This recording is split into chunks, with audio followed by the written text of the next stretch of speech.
Welcome to the Rant Live.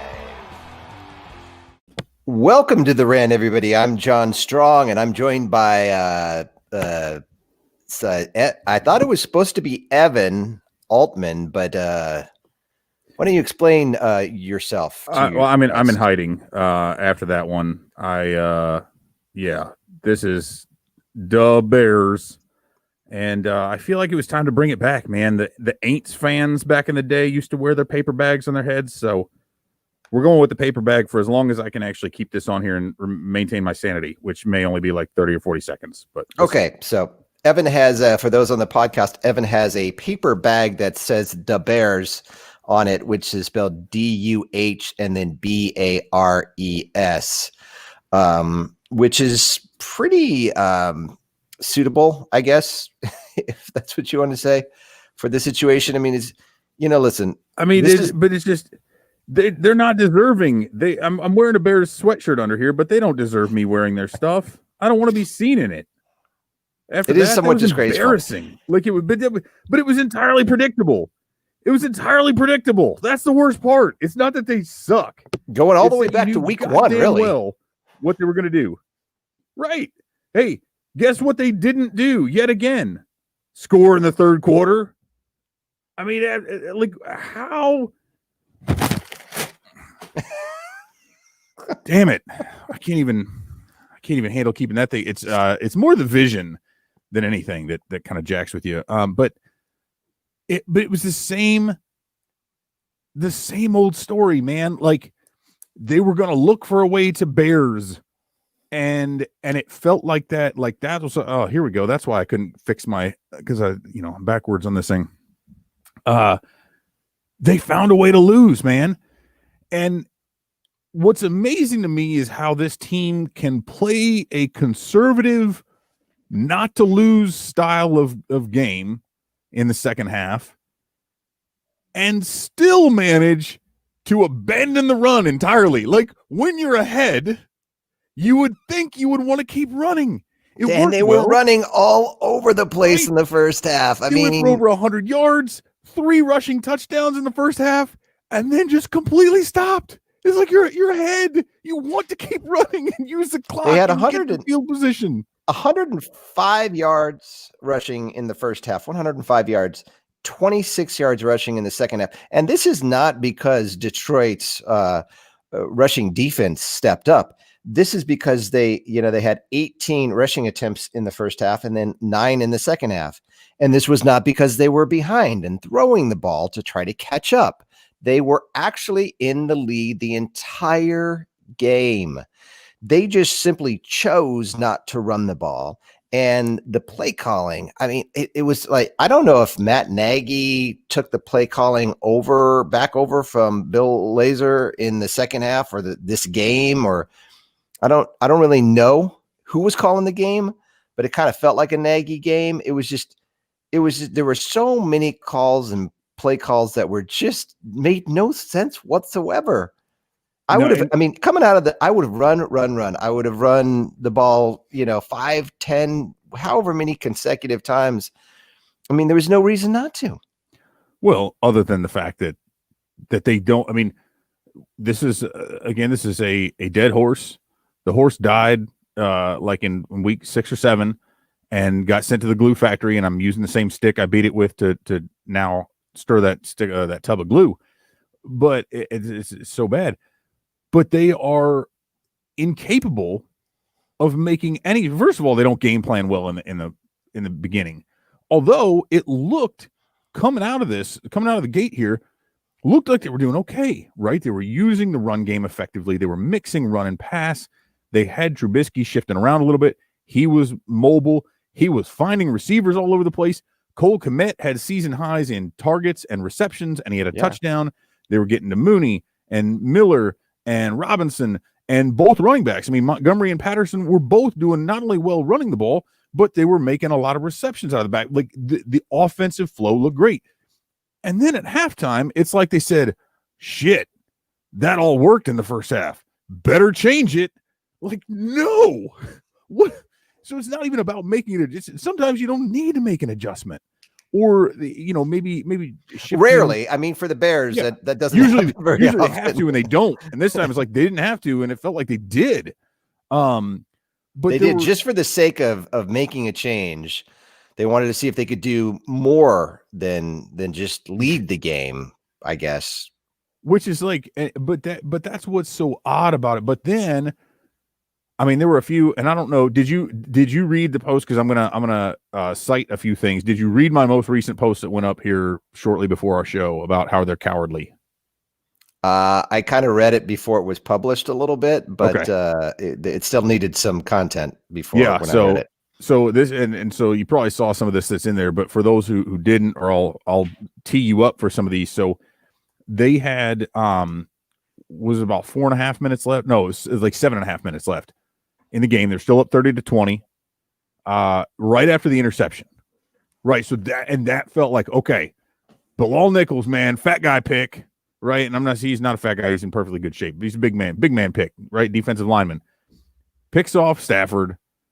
Right, huge play, returns it 7 yards into Detroit territory. So the Bears have the ball in plus territory to start it.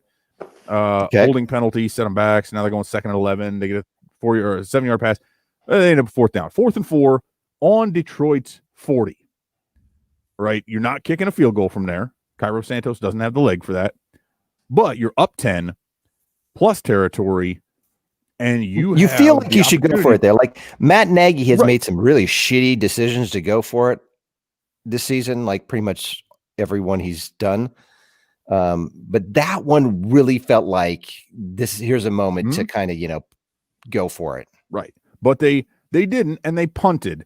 And so if you look at the surrender index, which is, it takes situations in which someone opts to punt instead of go for it on 4th down, and then looking at down and distance and situation.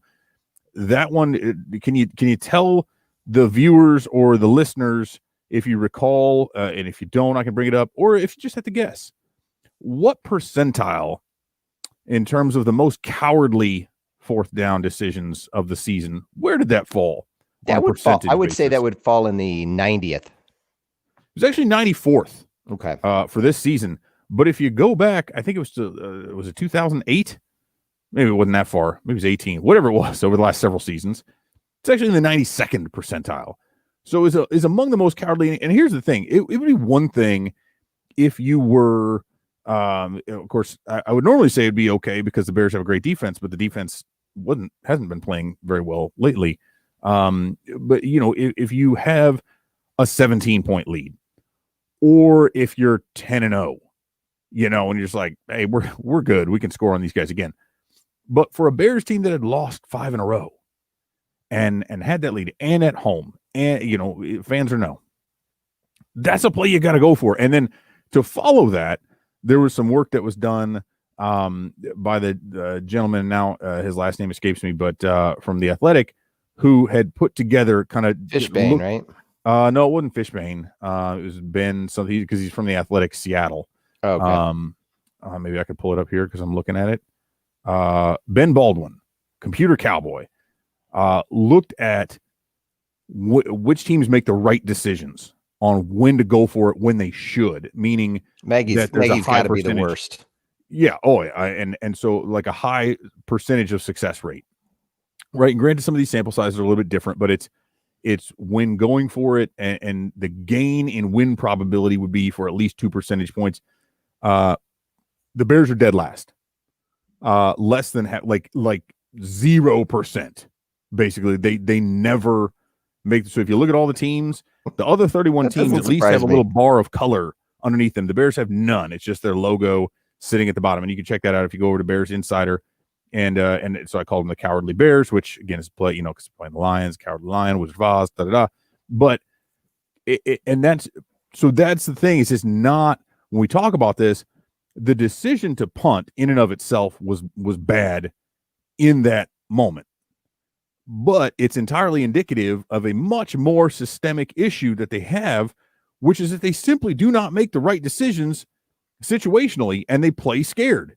And Matt Nagy calls scared, right? Because that's his decision. What play they would run ostensibly would be Bill Lazor's call, but whether to go for it or not, that's on Nagy. and that's kind of where that came from. So it's just, and that reminds me, like the Tennessee game. I don't know if you remember this, but in the very first drive, the Bears had the ball. They drove the ball into Tennessee's zone. They had the ball on the 34-yard line, and it was 4th and 1, and they go for it. This is the first quarter. There's no score in the game. They were definitely within field goal range, and it was one of those things where you're like, why not just kick a field goal? It's like in that situation, they decide to go for it. But in a situation where they're leading, where like everything, if you're a logical football mind, everything would tell you this is a situation where we need to go for it, they choose to punt the ball. And that's where, like, if you want to talk about like what's going on in Matt Nagy's brain or try to even understand it on the simplest level, I think looking at how he went about 4th down, and he did that. He went out for 4th down twice, I believe, in that game. Yeah, and they went for it at the end of the game, most likely they had to, but and so it's just, yeah, it's just, listen. At the end of the day, it probably doesn't do us any good to talk about this because we're really just talking about the same things over and over again. What really needs to happen here is there needs to be a change. I think that's very obvious as well. But it's like, when you start looking at the change, I mean, obviously Nagy has got to go. Obviously Ryan Pace has got to go. I mean, I would say that Ted Phillips doesn't necessarily have to leave the organization, but I think they need to split things out similarly to how the Cubs have it, where they have got business operations and they've got baseball operations. So you do business ops, have Ted Phillips run all that all day long, and then do a football operations and bring somebody in that knows how to run a football organization and how to make decisions about that, and then kind of go from there, right? But I would almost argue, as I would look at George McCaskey. George McCaskey is the president and CEO of the Chicago Bears, and he took over in 2011. The Bears are 70-86 with him in charge. They have been to the playoffs once. They have 2 winning seasons. They've been an utter disaster since George McCaskey has taken over. And you look back at their history, and I mean, Michael McCaskey was in charge before George took over for 12 years.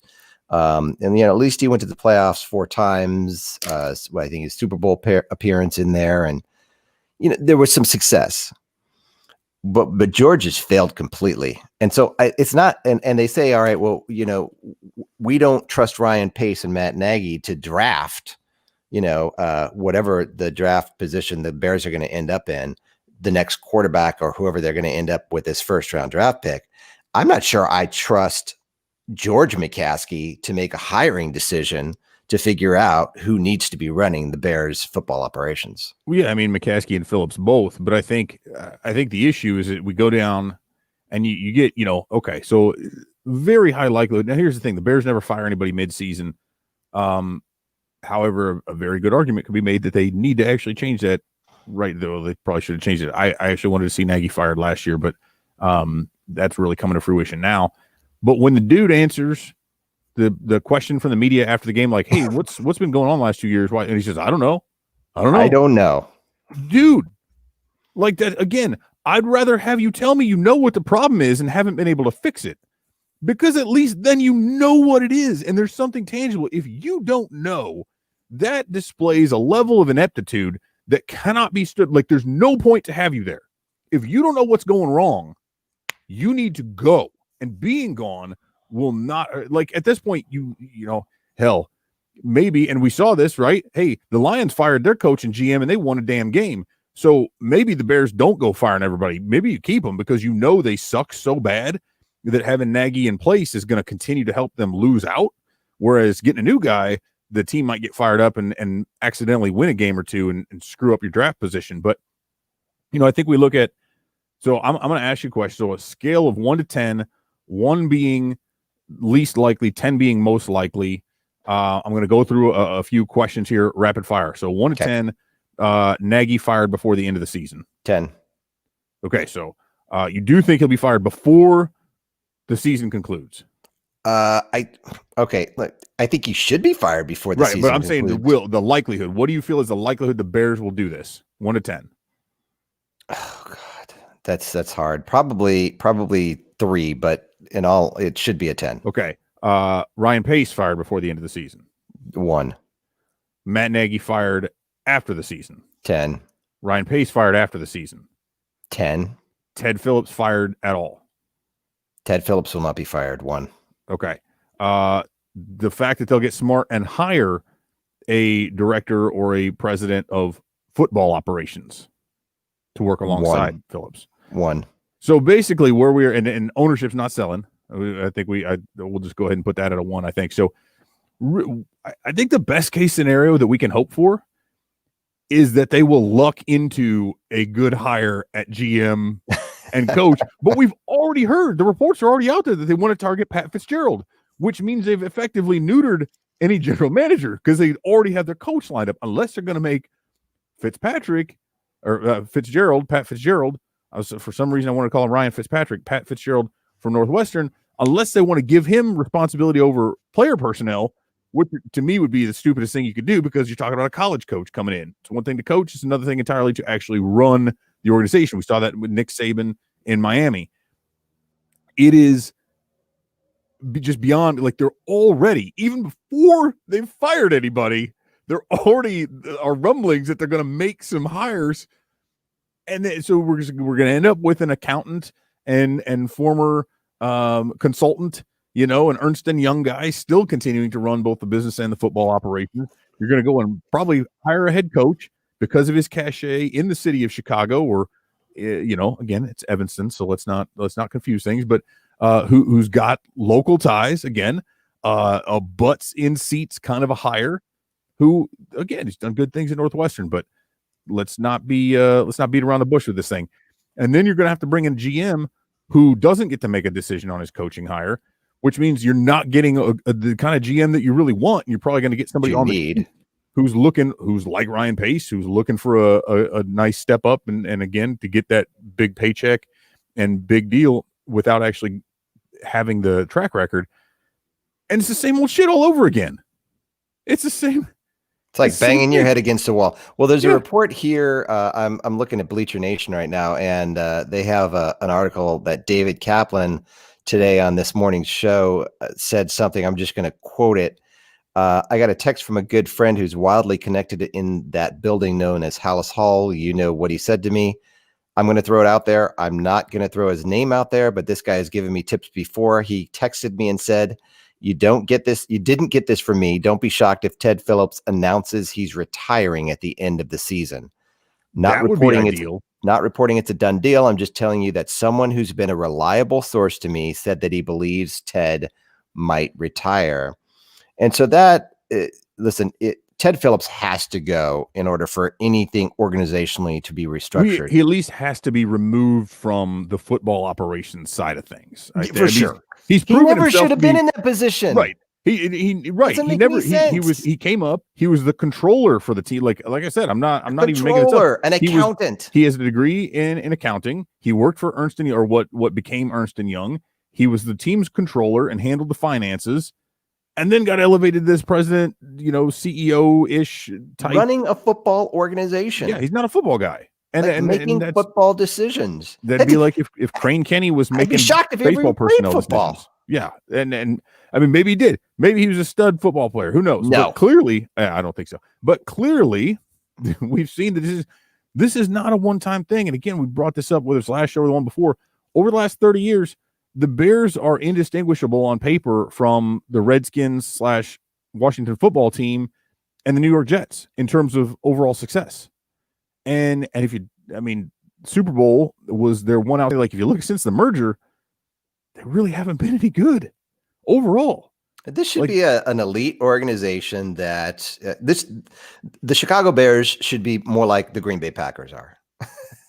They should be, but the Packers are run, and this is and it goes back to we had this conversation on the Cubs side of things, and I don't want to muddy the waters too much between them, but a big part of our conversation was this difference between organizational culture and Cubs culture that the Cubs business operations has admitted to.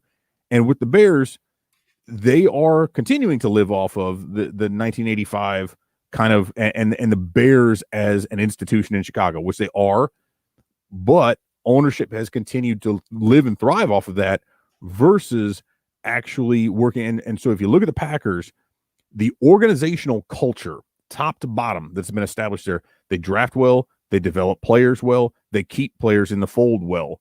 I know things have changed over the last few seasons, but at one point, and I want to say this was like a Monday night game or Sunday night game 2-3 years ago, they pointed out that like all but one or two players on the roster had spent their entire career in a Green Bay Packers uniform. And they were successful, right? It'd be one thing if that was the case and they were bad, but they've clearly been a very successful organization. Even though it's been like 10 years since they won a Super Bowl, they're always in contention in the division and in the conference. And so the Bears, on the other hand, have not done a very good job of drafting. They've not done a very good job of going out and getting free agents. They've not developed a quarterback. They keep having to just mix and match all these pieces and parts, and there's no recipe for any sort of sustained success. Where you do have that with the Packers. Again, go back to Brett Favre, and then look, they've had two quarterbacks for the last 30 years or whatever it is now. It's crazy, 25, however many years. Whereas you look at the Bears and look at their coaches and look at their GMs and look at the quarterbacks they've had to go through, there is zero consistency there. And it's because the organization does not have a direction. It has not defined itself beyond just surviving on being the Bears. And that's it. There's nothing beyond that. There's this brand, but there's no real structure to it. And that doesn't appear to be in any form of change coming up. So, and so you think that, okay, so Ted Phillips, accounting, finance guy, planning at least. When Theo Epstein came into the Chicago Cubs, he implemented kind of the Cubs way, is what they called it, right? And it was essentially a guide to the organization, how it was going to be structured, kind of creating a new culture within that organization. And that's something that it just feels like the Bears do not have, and that they really do need is some type of plan that says, all right, this is the Bears way, right? And that's where you have to have that vision set. You can't just go into a season and say, all right, we need to do this, this, and this. You really need to have a playbook. I mean, and seeing as it's football, you think they'd know that. And so you've got to be able to sit down and say, all right, what do we want to do? How do we want to get there? Let's put some structure around it and build the culture from this organizational document that then goes out throughout everybody within the organization. You get feedback. I mean, very similar to what Theo Epstein did when he came into the Cubs organization. And so it feels like it's so weird that, we just had our Cubs podcast, Webcast, where we spent most of the time talking about ownership and the front office. And here we are with the Bears, only we're in the middle of the season talking about the same types of issues. And it's just kind of like, it's mind-boggling when really you just want to worry about the X's and the O's in the football field. And you want to worry about, how somebody performed or didn't perform. And the Bears are making it very, very difficult to focus on what we all need to be focusing on, which is what the team does on Sunday.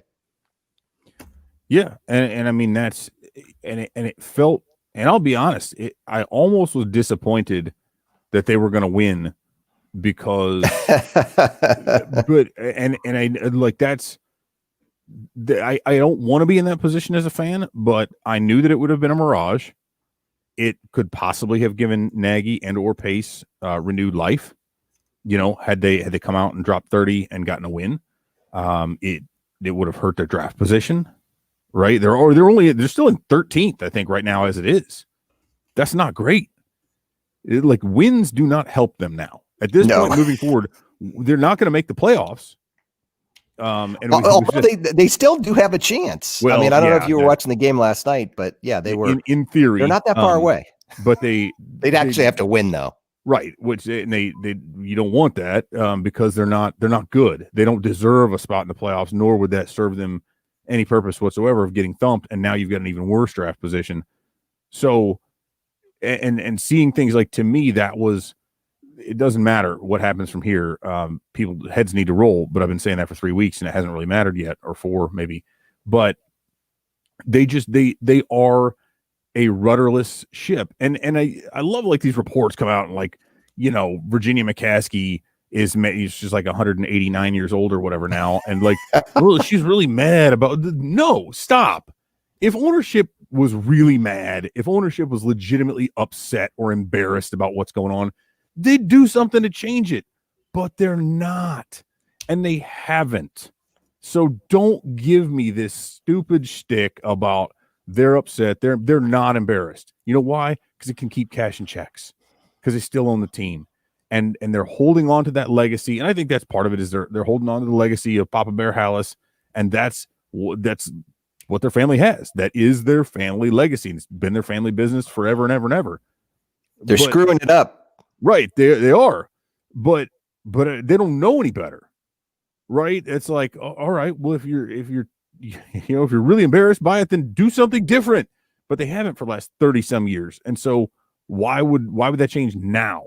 Yeah. But I think people just need to come to the realization that until serious change happens, like this organization as a whole just is not moving in the right direction. And I don't think they know how to get there. And so the Bears play. I can fix it. Hire me. I don't. It does seem. It almost seems that simple, though, doesn't it? It's like when you look at it and you're like, "Oh, I mean, yeah, it's obviously kind of things that we talked about. Starting with a plan, figuring out how to implement that plan. Separating the duties of business and football operations. There's a lot of duty going around there, though. There's a lot of duty to be separated. So the Bears play the Houston Texans next week, who I'm sure are just going to beat the Bears. It's at Soldier Field, so but you're going to see an elite quarterback, probably if not the best quarterback in the game right now. Definitely, a top 2-3 quarterback. What's the over under on how many times we hear about how Deshaun Watson could have been drafted instead of Mitchell Trubisky during the actual broadcast of the game? It's not going to be the nationally broadcast game, though, is it? I hope not. I don't know. I know there's got to be something more interesting going on. Yeah, so we'll see, but I'm sure that'll be. But the only thing, and this is what sucks though, is because they're missing their top 2 wide receivers there. Got popped for illegal substances and are out for the season. Although, I mean, they still have some decent guys left, and I think they're still better than the Bears, but they're kind of a shitty team too. So this could be like 2 of them kind of fighting to see who gets better draft position. You got to love those games. Well, and you got that going up for the rest of the season. You got the Texans, you got the Vikings, who I'm sure will beat the Bears. Then the Jaguars, who have 1 win, and then the Packers. So, I mean, best case scenario, you've got 2-2, right? I mean, there's no way on earth that I think the Bears can possibly win any more than 2 games. And personally, I'm going to be surprised to see them beat the Texans this coming weekend. Will they beat the Jaguars? I think they'll beat the Jaguars because I don't think the Jaguars are going to be trying at all, which the Bears shouldn't be trying either. But, you guess you got to come out there and act like you're trying. And so, it's just the rest of the season is not going to be fun. But hey, I'm going to look at it this way. When the Bears are on, I'm, I set up, I got my computer and everything kind of set up. I got the whole situation set up. I'm going to just try to relax and enjoy myself, and whatever happens. I'm going to look to see, because I have been, and here's my, my season long gripe so far. It's only finally now coming out. We've been saying from the start that Kmet needs to get more playing time, needs to get more targets. Yep. So I think for the last 3 weeks now, he has actually outsnapped Jimmy Graham, who's making $9 million this year. And clearly about that time, 3-4 games ago, started to look like he really didn't want to be there anymore. Like, I think he made a business decision on a non-catch, or maybe it was, I can't remember when that was, kind of late in the game, where it's like sort of alligator armed one, I think. And there's a reason, right? But if you were going to target a tight end, like, why'd you go out and pay $9 million for this guy? And at first, a lot of people, see, and he caught a couple touchdowns early, and it's like, red zone target, there you go. But that's a dude who's already getting overpaid in the first place. he's showing up to work to cash a check. And I understand that at this point there's nothing to play for, but what does he have to play for? Again, maybe he's got another couple years left, but he's made his money and he's cashing that big fat game check every time. Komet still has a lot to play for because he's got to prove himself and he's got to get better. That's the dude who finally now they're seeing that, but it's still upsetting to me that the team went out, Ryan Pace went out and spent that kind of money on a dude who is now not even your top tight end. It's just that decision that they made on both fronts, and then the failure to really recognize what should have been happening until much later. At the same time as we see like Adam Shaheen out there catching touchdown passes, after he leaves the Bears, and then Mike freaking Glennon quarterbacking the Jaguars to a fourth quarter comeback against the Vikings that they eventually lost in overtime. But I'm like, how do these guys all get to the Bears and get worse and or leave the Bears and get better? And there's a misutilization of talent going on. There's a misjudgment of talent that's taking place in the front office. And then there's a misutilization of it going on by the coaching staff. And so it is just all over the place. But if you wanted something fun, go check out Tariq Cohen's Twitter from last night or yesterday afternoon, or Matt Forte or Lance Briggs, because they were all flaming Nagy and this team. I mean, that was the best part. Cohen was a little bit more measured because he's kind of got to be, because he's actually still there. But Forte and Briggs, man, were just lighting this organization up, and it was fun for me to watch. Yeah, it's hard to say where we're going to go from here. But like I said, I mean, there's still 4 games left, and I don't just kind of hope for the best. Who knows? The upside for me is I did have David Montgomery, and do have David Montgomery on my fantasy football team. Nice. So, I mean, he still got me like 25 points or something like that, which imagine if they had given him the ball in the second half. How many points would he score for you? He had like 20 something at half. And so it was looking great.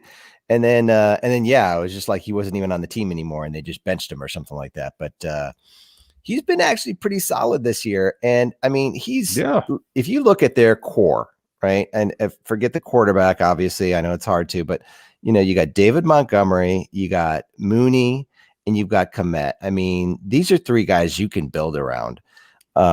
Allen Robinson, I don't know what his deal was. He turned around and the guy who was covering him on that third down, and was it 5 or whatever, on the last play.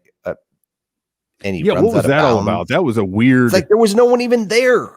I know his momentum was kind of carrying him there, but can you not? You can't just hold the football out at least, because it's where the ball goes out of bounds, not your feet.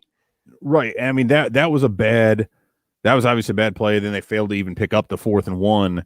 But there was an earlier play. Who was it? Was it Miller who had gone out of bounds early, like ran out of bounds after, I don't know, he made 8 or 9 yard gain and stopped the clock.